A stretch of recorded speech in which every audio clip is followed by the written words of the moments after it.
This is Shaun Eli, and you're listening to the Matt Balaker podcast.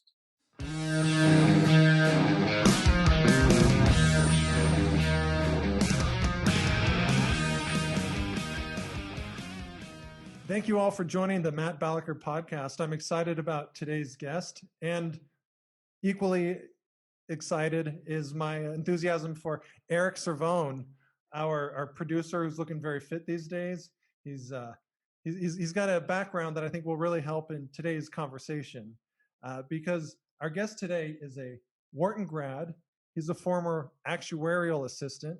He's a stand-up comedian, producer, and chief chocolate officer. Join me in welcoming Mr. Shaun Eli to the program. How are you doing, Shaun?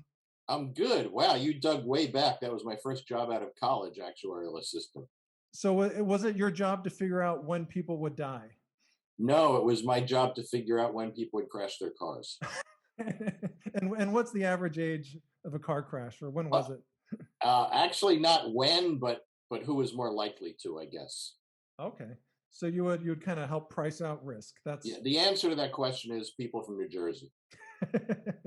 What motivated you to join Wharton and kind of start your first career path? My background is my parents wanted all their kids to go to the best schools they could. So when I got into an Ivy League school by the skin of my teeth, I went. And it's actually kind of weird because I majored in marketing and economics. A lot of my classmates majored in finance, and they wanted to go to Wall Street. Mm-hmm. And I distinctly did not want to. I wanted to work in marketing. And I was so bad at job interviews that nobody would hire me. And I guess the theory is, if you can't sell yourself, we're not going to hire you to sell our shampoo. So I ended up in finance and then escaped. So in finance, let's back up a bit. What did you do in that industry? Fixed income portfolio management, which is a fancy way of saying I turned a big pile of someone else's money into a very slightly bigger pile of someone else's money. Nice. And we have a little tidbit that Eric pulled up about a recent survey of Wharton graduates. But Eric, so this is present day grads, correct? Correct. These are current Wharton students. This is a Wharton professor that polled current Wharton students. She asked how much they thought the average American worker made per year. So wanted to ask you, Shaun, what did you think Wharton students? I'm trying to figure out the best way to phrase this question. What percentage of Wharton students thought that the average American worker made over six figures per year? Wow, those are some stupid Wharton students. It might be zero. The answer might be zero. The answer, okay. What percentage of Wharton students think the average worker earns six figures? Correct. In a single year. In a single year. Not in their lifetime. I assume this is single year. I don't have that data for a fact, but I assume she's saying single year here. I hope the number is below 6. Below 6%? I hope so. 25%. 25% of Wharton students thought the average American worker made over six figures. One of them thought the number was 800,000. No, that was a joke. I don't know. That 800,000 maybe is a joke, but I'm not surprised that I would have guessed over 25% thought that the number was over 100,000. I'm going to have to look into this because that couldn't seem likely for a couple of reasons. One is, first of all, are you talking about Wharton undergrads or Wharton MBA students? She just says Wharton students, so that's a good question. I don't know. Yeah, because Wharton graduate students, almost all of them have worked at least for a couple of years before they went to grad school, so they would know what they earned. And if a guy or woman is earning, let's say, $80,000 in an office job, they wouldn't think people not in an office job would be making more. Right. But if it's undergrad, still, they all have parents. Not all of them are like Trump's kids who think everybody's a millionaire. But 25% of them? Right. I wouldn't think 25%. Either way, I'm embarrassed for that result. Or I'm earning way too little money. Yeah, exactly. Right. That's the takeaway. But I think the average family income in the U.S. is somewhere like at 50 or 48 or something like that. 45. Oh, ding, ding, ding. 45. So you know your stuff. You've gone outside the Ivy League bubble, Shaun. I've actually read a newspaper. So now can you take us to, I guess, 2004? Was that when you more officially transitioned from your white-collar job to the world of stand-up comedy? I started in stand-up September 2003 by taking a class and started getting on stage everywhere I could after the class, which is open mic nights, comedy club new talent shows, any bar that would let somebody get up and talk, whatever I could find to get on stage. And at some point, people would, like when I was working in banking, colleagues would say, we came to your show and you were funny, and we think this would be a great marketing event to take clients to. But even though you were clean, a lot of the comedians were dirty. Where can we find a show where it's all clean? And there weren't any clean shows that I could point to. So I said, hey, at least part of my Wharton brain was working. And I said, here's a demand for a product. There's no supply of the product. I can create the supply of this product. Why don't I do it? So I started putting shows together. So you're the monopolist on clean comedy. I'm very impressed. Well, I don't know whether monopolist is the right word, but certainly an instigator at some point. And this was in New York City, or where were you at the time? New York City. So in all of the boroughs, there's not one good, clean show. I'm glad you saw a market niche and took advantage of that. At least nobody was promoting it. I didn't find any. I mean, there might have been people who are individually clean putting on shows, but I specifically decided to market clean shows. Nice. So I'm curious, you had this relatively stable job, and there's something in you that's motivating you to go to an open mic, ditch your home life and try to entertain some strangers. What do you think caused that in you? It's everybody's job at some point in their life to really piss off their parents. You and Eric are doing a hell of a job. And I hadn't done it during the first 40 years of my life. I was a really good kid. So I thought, you know what? It's time. So your midlife crisis was open mics. I don't know if it was a midlife crisis, but I still don't have a sports car. So at what point, Shaun, did you actually ditch your job where you relied more primarily on comedy to make a living? Not primarily. I mean, it's my job, but 2009. Okay. Banking was no fun from 2008 on. What was going on? There was some bubble that wasn't doing so hot. There was something about the people I worked for just said no to everything. Mortgage-backed securities were always just churning out money. It was that's what I remember. Yeah, well, they weren't. It was a really crappy time. They weren't giving me a lot of money, so I said, you know what? What do I need you people for? And how did your friends and family? I mean, like, what was the? I don't know if fallout's the right word, but the reaction from those in your inner circle. Well, here's what I knew to do, because I had a business background and my dad had been an accountant. I put out a business plan. I charted how much money I needed to live, how much money I was making from comedy, how much more I thought I could make from comedy if I didn't have the day job interfering, and here is how I'm going to survive. And what was weird is all my colleagues in banking, at the bank I worked at other banks, said, well, what's your plan B? And would you go back into finance if things don't work out? And I said, there is no plan B. I'm going to burn every friggin' bridge I can on the way out of town to make it impossible to go back, because if I think I have a safety net, it's not going to happen. That's a good lesson. Cut your safety net. I think that's, we should put it on a plaque. I like that. Yeah, I think it makes perfect sense. And it sounds like you were pretty good right away. I mean, I dispute that. Okay. At what point did you feel comfortable saying, all right, I'm worthy of people paying $20 or whatever it is to come watch me perform? 3 years ago. And now it's up to $23. So yeah, well, you're trending in the right direction. It's really, I say that people, when I started in comedy, my friends and I would sort of debate which is more important when you start out, to be a good writer or to be a good performer, because nobody starts out good at both. And we used to think, oh, you can learn to perform, but if you don't have the comedic sense to write good jokes, you're not going to be good. And I realized later that is actually the wrong question to ask, because more important than being a good writer or a good performer when you start out is getting good fast. Because if you get good fast, people notice you and you get opportunities. If you don't get good fast, you just get left by the side of the road. And I've certainly spent most of my career by the side of the road. So how did you get good fast, in your opinion? I didn't get good fast. It took me a long time. How'd you get good slow? Stage time. You just get on stage. Actually, what's happened to me during the pandemic, as weird as it sounds, is I've been rehearsing at home, which is something I really didn't do much of before. And just telling my jokes walking around my house has, doing that many more times than I would ever get on stage. I can do that for 2 hours a day at home.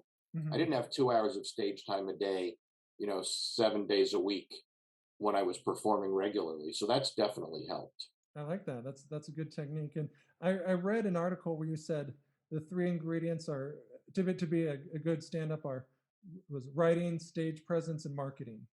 Am I Right. saying that correctly? Yeah, right. I'd say writing, performing, and marketing, and you got to be good at two of them. So, what were the first two you think you were best at? I'm still not a good performer. I'm a passable performer. I think I'm a very good joke writer and I'm a decent marketer. I've listened to your jokes. I agree. I think you're really funny. which, Excellent which, joke. which, the Yeah, bad no, performer part? no. I think now you're the triple threat. But what comedians do you think influenced you growing Um, up or even present day? it's hard to say because if I say Bill Cosby, people will kill me. But I that's mean, on the comedy side, not on the sexual assault exactly, side. exactly.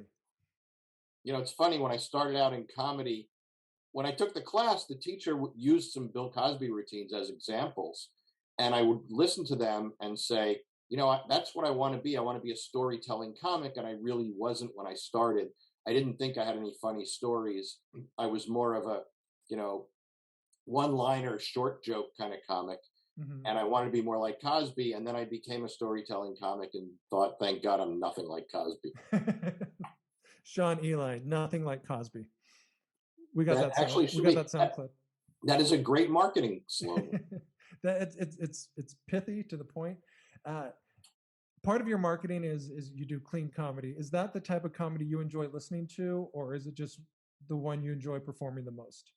Well, I wouldn't even say enjoy performing the most. It's just easiest for me. I don't tend to think of dirty jokes. I occasionally think of something funny that's dirty, and I'm like, I write it down and think, yeah, but there's no point in telling this on stage. Hmm. So while I do, depending on the venue, if I'm in a place where it's supposed to be a clean show and I'm promoting it as a clean show, it'll be a clean show. But if I'm in a comedy club and I think somehow just once in a while cursing fits, then I'm not averse to using a four-letter word, just if it seems like it fits the joke. Nice. A couple years ago, I was booked for a show in San Diego, and it was a very clean show. And they actually gave me a list of words or topics not to say. I remember it said like no masturbating, and that now it wasn't no Right. jokes about masturbating. It said no masturbating, and Oh, well, no that's a very good 69. rule for all And I was shows. like, wasn't even on my radar. But how would you define, or I guess for your shows, how do you qualify what is clean and what isn't clean Well, I comedy? have to ask you a question. Sure. The person who gave you that list, was she really hot? It's about a 7.5. Yeah, because I would think if she were so gorgeous that you couldn't resist yourself, maybe she had to give you that information based on past experience. Maybe Yeah, Louis good point. C.K. had been booked there the week. Maybe, yeah. That I usually followed Louis C.K. around that time anyway. So I've never been given a list, but sometimes when I book shows, people have asked me, not for a list, but like, can I talk about this? mhm. And it really depends on the venue because there's no legal definition of clean. So just as an example, I do shows in synagogues. And in front of a Reform congregation, if I have a joke that starts with, I was in bed with my girlfriend, not getting into the sex Sure. aspect, but just mentioning that, that's probably fine. In an Orthodox synagogue, they don't want to hear that I, mentioned the possibility of premarital sex. Interesting. And I've forgotten what your question was because I'm pretty sure I didn't answer it. It was your opinion on premarital sex. I think that's what it was. I No, wish we were talking about what defines clean, because there's television clean, there's corporate Yeah. clean, there's PG-13, there's are you going to get kicked off of SNL? There are lots of different categories, and I think ultimately it comes down to what the audience wants. I mean, if they're going to have a good time, they're not really going to be upset about a I word would you said or dispute didn't say. that. I actually have that issue with comics because Okay. they'll say, when I say be clean, and they'll say, well, I can feel out the audience. And I say, no, no, no, no, no. That's not your decision. If I told the person paying me, this is a clean show, you don't get to see if, 80% of the audience laughs at your, slightly dirty joke. So you go slightly dirtier because somewhere in the audience is somebody who's going to be pissed off because they bought a ticket to a clean show and didn't get one. And they're the one that's going to email you and post about it on Yelp and try to disparage your reputation. Right, and that's the last thing I need is somebody posting on Yelp, hey, they told me it was a clean show, and somebody talked about anal sex. That's true. So when did you get into producing shows? I think probably 2004, probably right after I started getting asked about clean shows, I started putting shows together. And my goal was, to get the business to take off and to get more stage time. But I was pretty clear that I was hiring people who were way, way, way funnier than I was. And I was only going to do a few minutes up front to get the audience laughing and then hand it off to the people who knew what they were doing. Okay. And you have a very impressive travel itinerary. I read you've been to Netherlands, South Africa, Thailand, other exotic locales performing comedy. How do audiences at these places differ from those in the U.S.? That surprised me because the first foreign country I performed in was South Africa. And I thought Western country, speak English, same sensibilities as we have. And before I got there, I went through my jokes and I thought there's no cultural references in here that nobody would get, except I have a Craigslist joke. And I said, can I tell the Craigslist joke? And she said, oh yeah, we have Craigslist here. And I get there and I tell the Craigslist joke and it doesn't do very well. And it's just one line about Craigslist, not a whole joke about Craigslist. And a comedian came up to me afterward and said, we have Craigslist here, but we don't use it. We use a website called Gumtree, which is the British equivalent of Craigslist. Change it to Gumtree and it will get to people's brains faster. But that wasn't a big deal. I have a joke. Well, I might as well tell you the joke because otherwise they're referenced. I say, I went on a date last night. The wine bar was full. So instead, I took her next door to the thrift shop. For the cost of 2 glasses of wine and a cheese plate, I got her an end table, 2 lamps, and half an encyclopedia. And I think it's a good, silly joke, decent, silly joke. And they just stared at me like, this doesn't make any sense. Why would you buy, when you go on a date, you buy food and wine, you don't. So they take it more literally in South Africa is what you're saying. That, and I also had a joke about what, sometimes you get one of these obnoxious Christmas letters from a friend or relative or neighbor that's just all really bragging about, look how wonderful we are, look at all the things we've done. And they did not get it at all. They're like, nobody brags about stuff here. That makes no sense to us. It sounds like South Africans are very polite. I want to go visit there at some point. But every other country I worked in, I never had any issues with jokes not clicking. It's just South Africa was hard. And how did you land those gigs? Well, the beauty of South Africa is it's very expensive to get there from the U.S. So they don't get a lot of American comedians coming over because so I'm exotic. Whereas going to, Ireland or the UK, I'm less exotic because they have 1 million American comics there. So the rule is go where you're exotic. Yeah, or go where you're not wanted. I like that. I'm good at that one. Yeah, go where you're not wanted, Eric. But that's hard for you to find. You mentioned in an article I read about unstucking oneself. Like if you're stuck in a job, you're stuck in a career path, unstick yourself. What do you mean by that? I don't even remember the article. So you've done more research than I have. Yeah, I wanted to avoid a paywall. So maybe it was someone, a different Shaun, but it was something to the effect of, many of us are in situations we don't like. And you said, or it was, find a way to get out of it. I mean, nobody is forced to work in a job. Now, if you're in a job where you make a lot of money and it's your only skill, that the only way you can make a good living is to be in that job, then maybe you're stuck. But find a way to do something if you can possibly find a way to do something you like, or at least something you hate less, then absolutely. If you spend 40 or 50 or 60 hours of a week, there's 168 hours in a week and you're awake for 2/3 of them. And if you're going to spend more than 1/3 of the rest of the time you're awake at a job, try to find something you don't hate. That's good advice. Speaking of, if you could talk to the Wharton version of yourself, Shaun, what advice would you give that young man? Oh no. Oh yes. I'm not sure because after college, my college roommate and I were writing screenplays. We're living in New York and trying to sell screenplays, and it's impossible to do that from New York. You really have to do it in California and make connections. And every once in a while, one of us would call the other one up and say, I hate my job. Let's move to California. And the other one would be like, no, things are okay. And then, a couple of weeks later, the situation would be reversed. And we never both synced on, yeah, let's get out of here. And I think we would have been successful. I, for a long time, thought we would have been successful as screenwriters if we moved to California. But now I realize both of us were pretty shy at the time. And we probably wouldn't have made good connections even there.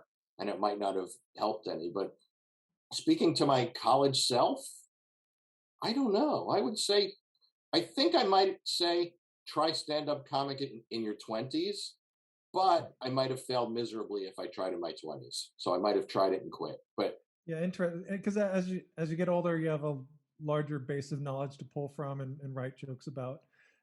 And also a thicker skin. And a thicker skin. That's very important. Yeah. So that was really pre-social media. So nowadays, if you're starting out, all your warts, all the bad jokes are on public display. So your skin has to be that much thicker. Well, I think the difference is there really is wisdom that comes with age. So if you're 22 years old and you have a bad show, you're miserable for a week. If you're 40 years old and you have a bad show, you're miserable on the way home. And then you say, well, let me see if I can figure out what went wrong, what I can improve. And I have another show tomorrow. So let me think about tomorrow and not tonight. That's a good point. Yeah, you don't hold on to the pain as long. Right. So and also sometimes it is their fault. I think most of the time it is. It's never the performer's fault. So you've had a very impressive career so far. What would you like to achieve, going forward? I would like you to convince my mother that I had an impressive career. Well, you're on this podcast, so I think it speaks for itself.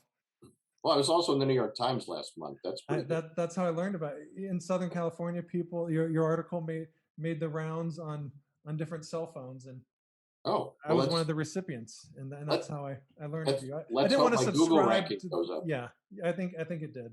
You're right up there with Disney, so congratulations. Well, Shaun, this has been a lot of fun. Where can folks out there learn more about you? The sales pitch. Thank you. I will give my website is brainchampagne.com, because when I started in comedy, the comedians who had websites was just their name.com, and I thought nobody's going to spell Shaun or Eli right or remember it, but Brain Champagne rhymes. And on my website, there's not just stand-up videos. There's literally over 50,000 words worth of jokes, and that's more than half an average novel. So there's a lot of comedy material on my website, and you can sign up and get jokes every month for free. Please do that. Well, thank you very much, Shaun, for joining us, and please come back. Thanks. Invite me back. I'll be back. Thank you for listening to this episode of the Matt Balaker podcast. To learn more, please check out mattbalaker.com and encourage your friends to like, subscribe, and share. Really appreciate it.